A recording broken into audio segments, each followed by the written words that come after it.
I am Vivian, stepping into this world just a few breaths behind my twin sister, yet I was born with a congenital deformity in my leg, a small gap that seemed to separate our two fates. There were nights when I lay awake, wondering if destiny had already decided that I would always be a faint shadow next to her radiant glow. Have you ever felt abandoned by your own family, like an unwanted thing no one cared to pick up? I have, and this story will reveal why that feeling has never left me. Listen closely, because what I am about to tell you is not just about injustice, it is a wound that will never heal. My sister Sophia and I were born in a white wooden house nestled in the quiet suburbs of Oregon, where endless barley fields stretched beneath the gray sky. Our parents, Margaret and Henry Carter, were the epitome of middle-class America. My mother, an interior designer, always appeared with her golden hair tied high and her polished heels clicking against the floor, as if every day was a fashion show.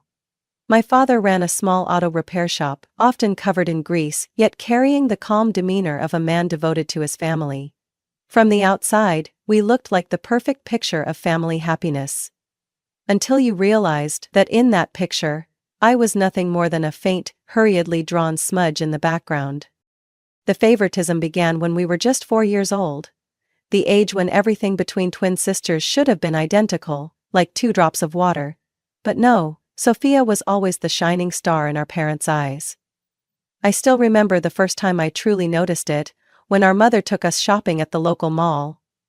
Sophia walked out of the store in brand new pastel pink Adidas sneakers, glittering under the lights, while I trailed behind in old sandals from the discount bin.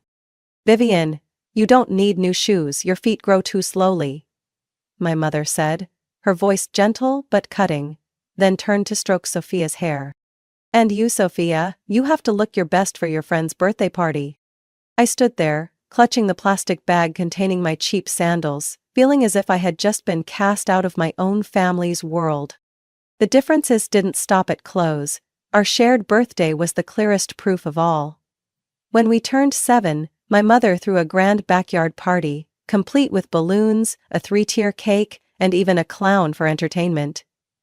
Sophia was dressed in a sparkling turquoise princess gown, while I was given a faded gray jumpsuit my mother had pulled from the bottom of the closet. When it was time to cut the cake, Sophia's slice was always bigger, topped with extra frosting and fresh strawberries, while mine was a tiny, misshapen piece, as if someone had hurriedly chopped it off just to be done with it.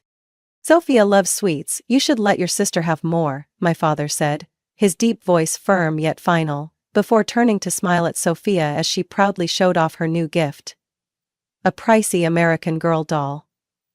I, on the other hand, received an old stuffed bear from a thrift store, its fur matted and one eye missing. Even extracurricular activities became Sophia's stage. When she was 8, my mother enrolled her in ballet, followed by violin lessons, and every week she was driven to the cultural center with a beaming smile. Once, I hesitantly asked, "Mom, can I learn ballet too?" She glanced at me, her gaze cold, as if I had just said something ridiculous. "Vivian, we only have enough money for one. Sophia has talent, you should just stay home and read books." I swallowed the lump in my throat, nodded, and quietly retreated to my corner with the tattered old book I had read dozens of times. Meanwhile, Sophia twirled in her new ballet shoes, our parents' proud eyes following her every move, as if I didn't exist. The family photos lining the living room wall told this story more clearly than words ever could. Sophia always stood in the center, beaming in expensive dresses, while I was pushed to the edge of the frame, my sad eyes hidden behind messy hair. Once, I overheard my mother bragging to a neighbor on the phone. "My Sophia is such a treasure, so beautiful and talented." Not a single mention of me, as if I were nothing more than a ghost in my own home. These small wounds piled up, like pebbles weighing heavy in my heart. I told myself I didn't need fancy dresses or new shoes. But what I longed for, my parents' attention, their love, was something I would never receive. Sophia was the light, and I was just the forgotten shadow. Time passed, but the distance between Sophia and me never narrowed. It only grew wider, sharp as a blade cutting into me each day.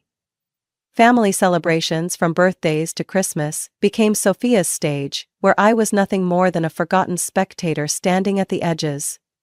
My parents, Margaret and Henry, seemed to forget they had twin daughters. In their eyes, only Sophia shined, while I was nothing but a speck of dust, not even worth wiping away.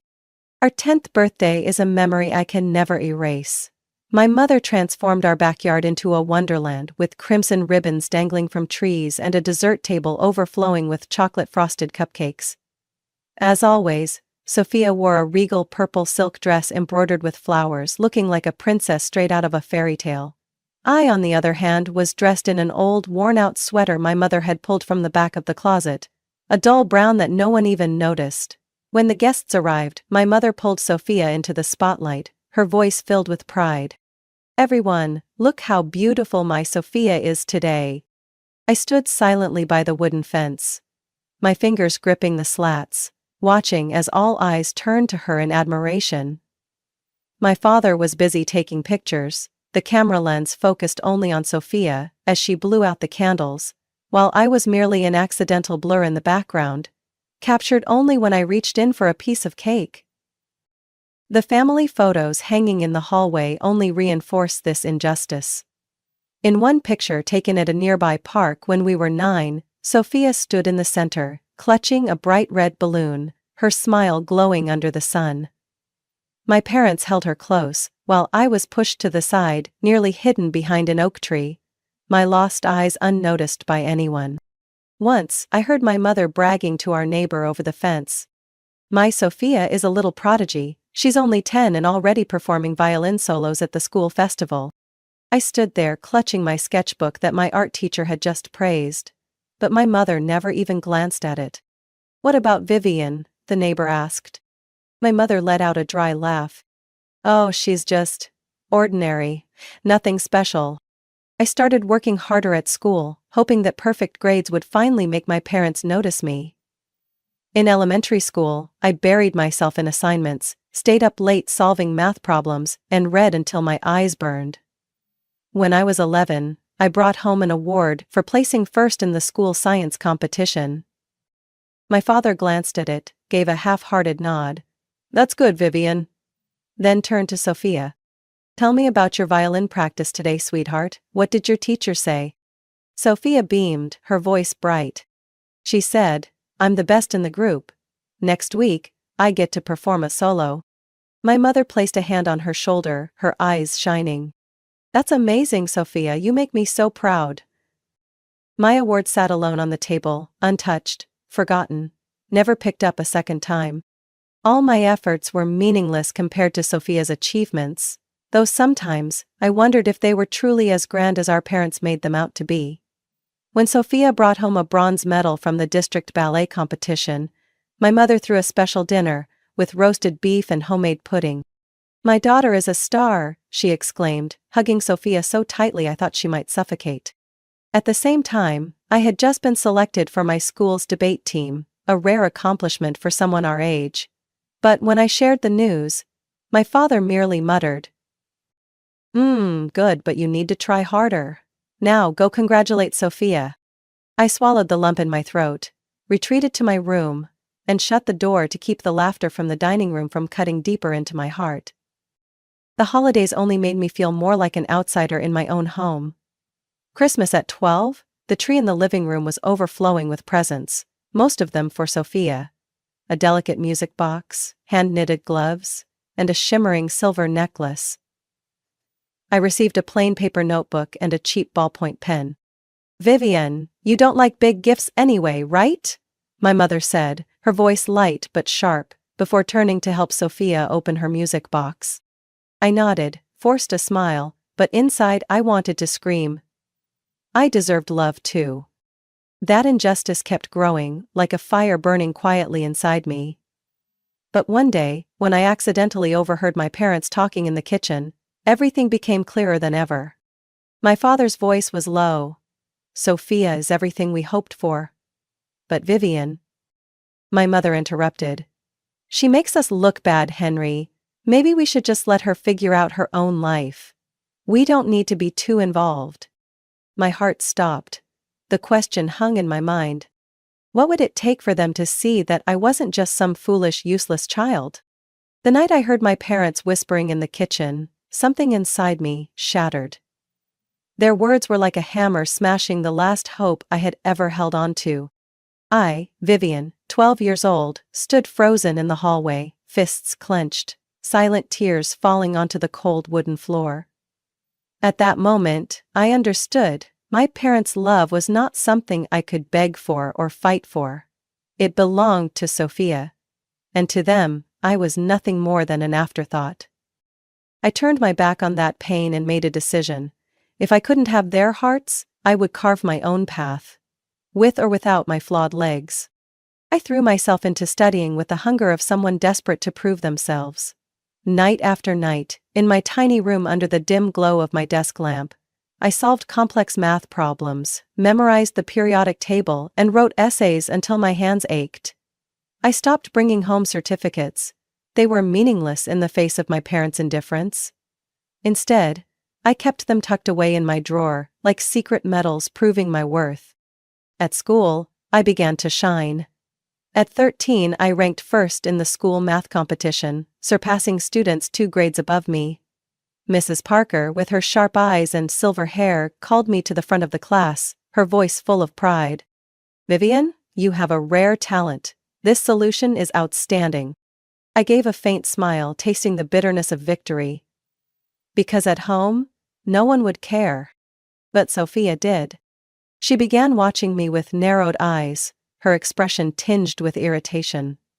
Every time a teacher praised me, I would hear her pencil tapping aggressively against the desk, as if she wanted to stab through the wood. One day, in science class, when I was chosen to explain a chemistry experiment, Sophia scoffed under her breath, just loud enough for me to hear. "You probably memorized the answer beforehand. You're not actually smart." I turned to her, my voice cold. "If that's what you think, why don't you try beating me?" Her face flushed red and she fell silent, but I knew the fire of jealousy inside her had just been lit. That night, I sat on the staircase, listening as Sophia cried to our mother in the living room. "Mom, the teachers hate me. They keep praising Vivian, making me look bad in front of the whole class." Her voice trembled, full of resentment. My mother's reply was sharp as scissors. "What? How dare they? Sophia, you're the best, everyone knows that." I gritted my teeth, waiting to see what she would do. The next morning, my mother stormed into the school, her high heels clacking angrily against the hallway floor, her perfume thick in the air. I hid behind a bookshelf in the library and watched her march into the principal's office, her voice thundering. "I want to know why the teachers here are treating my Sophia unfairly." Mrs. Parker remained eerily calm. "Mrs. Carter, I can show you the grades. Vivian has consistently been at the top. As for Sophia, she needs to put in more effort." My mother cut her off. "Are you saying my Sophia isn't good enough? You're clearly biased toward Vivian." When she got home, I heard her ranting to my father over dinner.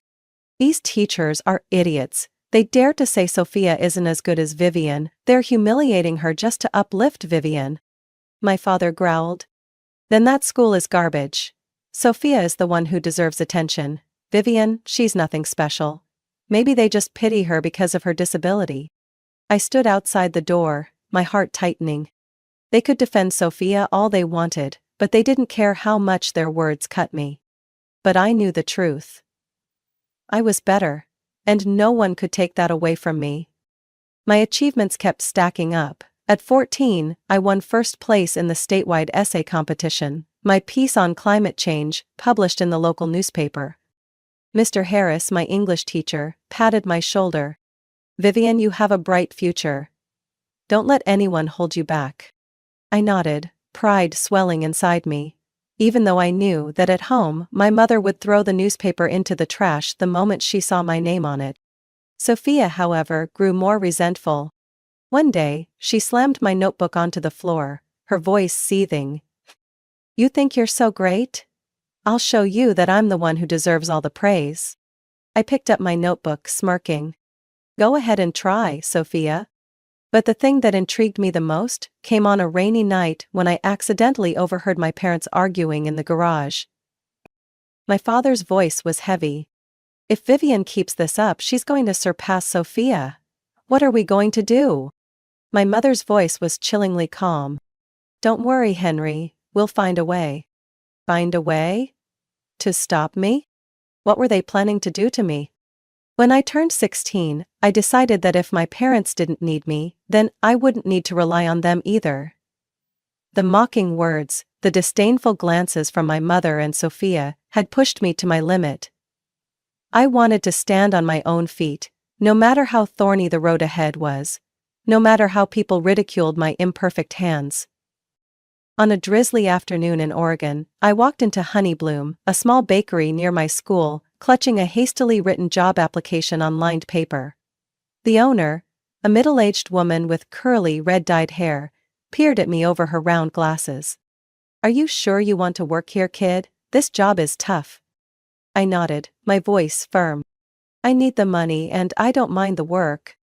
She smiled and handed me a pale yellow apron. "All right, you start tomorrow, Vivian." The job was anything but easy. I spent hours wiping tables, baking pastries, and brewing coffee, the scent of flour clinging to my hair, my hands burning from hot trays.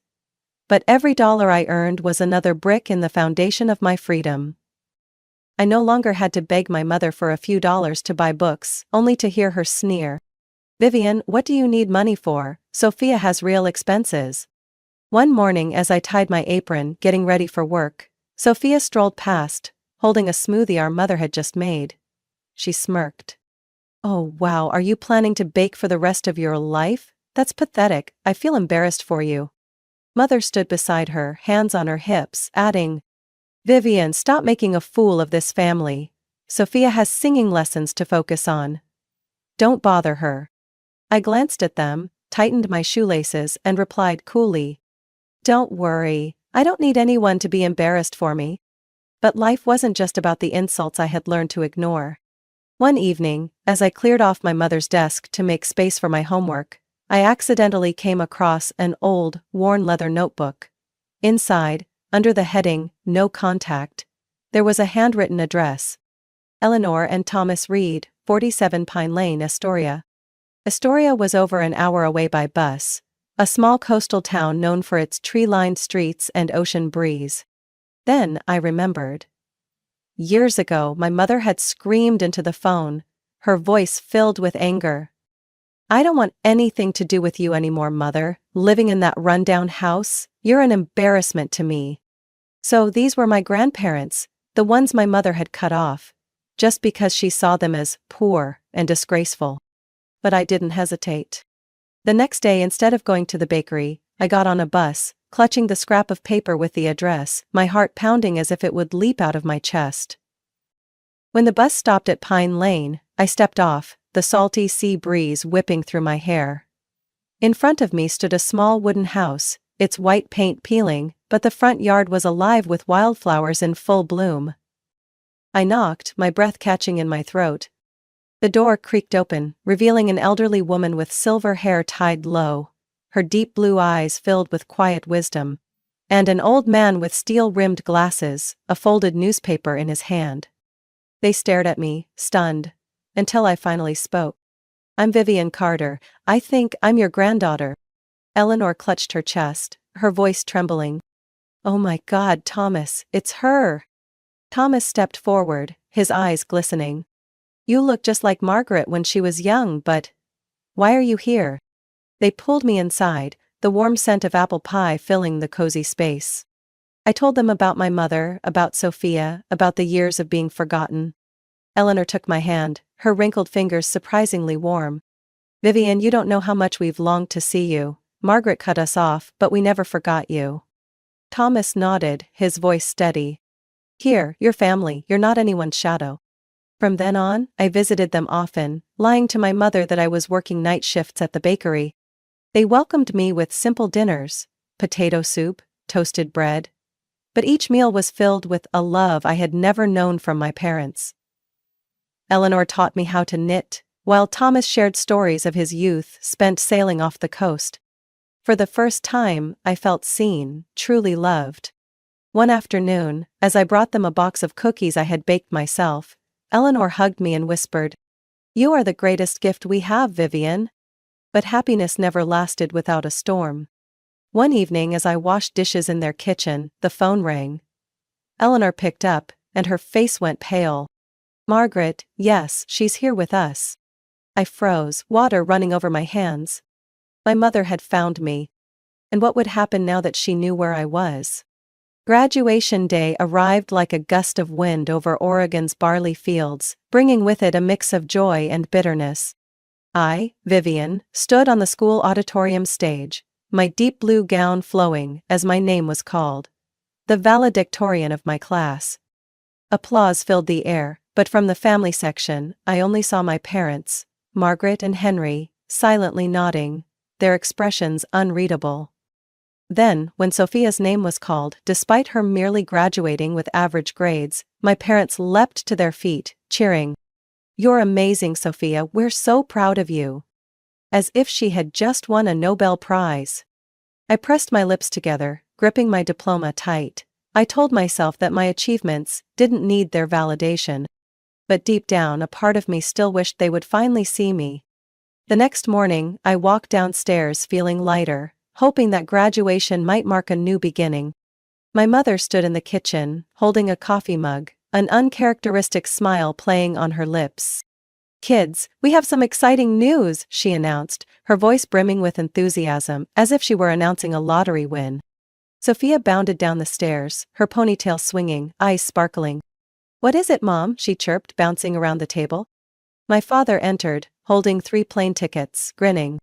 "We're going on a summer vacation to California to celebrate Sophia's graduation. The beaches in Santa Barbara are waiting for us." My heart pounded, a flicker of hope sparking inside me. Maybe, just maybe, I was finally included in a family plan. But then, my mother turned to me, her voice sickly sweet. "Vivian, you'll stay home and watch the house, okay? We can't leave it unattended, and besides, you're busy with your baking job, aren't you?" Sophia giggled behind her hand. "Yeah, keep wiping those tables, sis. I'll send you lots of pictures." I stood frozen, as if someone had thrown a bucket of ice water in my face. "What? I just graduated, as valedictorian. Why am I not going?" I snapped, my hands trembling. My father frowned, replying curtly, "Sophia needs a vacation to relax after all her hard work. You're fine, staying home for a few weeks won't hurt you." My mother nodded, adding, "You're very smart, Vivian. That means you need to stay home and keep studying. Sophia deserves a break. She's exhausted." I turned away, running up to my room, swallowing the tears that threatened to fall. They didn't need me? Fine, I would prove I didn't need them either. The next morning, I stood by the front door, watching as the taxi carrying my parents and Sophia sped away, leaving behind a trail of dust. Sophia stuck her head out the window, waving smugly. "Goodbye, Vivian. Don't get jealous when you see my beach photos." I clenched my fists, then turned back into the house and picked up the phone. "Grandma, they left me behind," I said, my voice tight. Her response came immediately, warm yet firm. "Vivian, take the bus and come to us, we have a surprise for you." I packed a few clothes, my heart suddenly lighter, as if I had just shed a heavy burden. When the bus stopped in Astoria, I stepped off, the salty ocean breeze tugging at my hair. In front of my grandparents' house, I stopped in shock. A bright red Ford Mustang sat gleaming in the driveway under the sun. Eleanor and Thomas stood on the porch, my grandfather holding up a set of keys, his eyes twinkling. "This is your graduation gift, Vivian," he said in his deep, steady voice. My jaw dropped. "What? But how did you afford this?" Eleanor pulled me onto the living room couch, gripping my hands tightly. "Listen, dear. After Margaret cut us off, we invested in a few small tech companies. Now they've grown and we're wealthier than your mother ever imagined. But we chose to live simply. We don't flaunt our money." I threw my arms around them, tears spilling down my cheeks. Not out of pain, but for the first time, out of happiness. "I can't believe this. I always thought you..."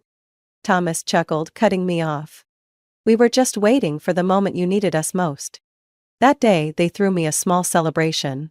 Apple pie, grilled meat, and a handwritten sign that read, "Congratulations, valedictorian Vivian." For the first time, I felt like the center of attention, not just a shadow. Meanwhile, my phone buzzed repeatedly, messages from Sophia. Photos of her lounging on the Santa Barbara beach, captioned, "Living like a princess, hope you're having fun at home." I glanced at the Mustang outside, smiled, and replied, "Congrats, sis." I found my own happiness too. But as I set my phone down, Eleanor walked in, holding a thick envelope, her expression serious. "Vivian, there's something we need to talk about. Your mother just called back, and she knows you're here.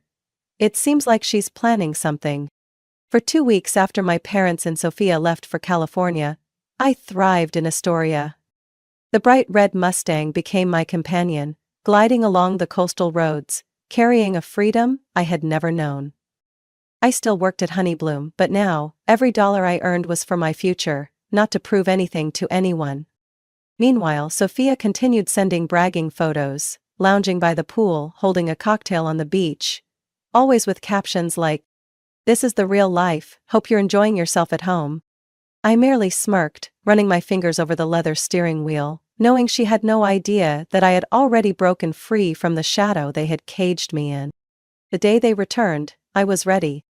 I parked the Mustang right in front of our house in Oregon, its glossy red paint catching the sunlight, making it impossible to ignore. Inside, I sat in the living room, pretending to read, but my eyes stayed locked on the window. The taxi pulled up, kicking up a cloud of dust as it came to a stop. Sophia was the first to step out, tanned, carrying designer shopping bags, flashing a toothy grin. Mother followed, her blonde hair windblown, while my father dragged heavy suitcases, sweat glistening on his forehead. They chatted excitedly until my mother suddenly froze, her eyes locking onto the car. "Oh my God, what is that?" she shrieked, her voice rising like a siren, pointing at the Mustang as if it were an alien spaceship. Sophia bumped into her, nearly dropping her bags, her jaw hanging open. A new car? Who parked that here?" My father dropped the suitcases, his face flushing red from the heat and shock. "Vivian, get out here now," he barked. I stepped onto the porch, hands tucked in my pockets, and smirked. "What's wrong, Dad? You don't like my new car?" They turned to me, eyes burning with disbelief. "Your car?" Sophia screeched, stomping toward the Mustang like she wanted to kick it to pieces. "Where did you get the money for this? How much baking do you have to do to afford a car like this?" Mother stormed in, hands on her hips, voice sharp as a blade. "Vivian, don't lie to us. Who gave you the money? Did you steal from me?" I crossed my arms, my voice icy. "No one gave me anything. And I didn't steal. This is my graduation gift. From Grandma Eleanor and Grandpa Thomas. Surprised?" My mother's face turned pale, her hands trembling. "Your grandparents? Those two? But how?" My father stepped forward, his voice low but threatening. "You mean that Thomas and Eleanor? Those broke old folks I met years ago? Where the hell did they get money for a Mustang? Are you lying to me?" I pulled the keys from my pocket, twirling them between my fingers. "Believe it or not, they're richer than you think. They invested wisely, unlike some people who blow their money on vacations." Sophia lunged, grabbing my wrist. "Give me the keys. If it's a graduation gift, I should get one too. I deserve it more." I yanked my hand free, chuckling coldly. "Touch my car, Sophia, and see what happens. You just got back from California, what more do you want?" Mother screamed, her voice piercing. "Vivian, how dare you talk like that? Give Sophia the car, she deserves it more than you. You're just a baker, why do you need a luxury car?" My father nodded. "Exactly.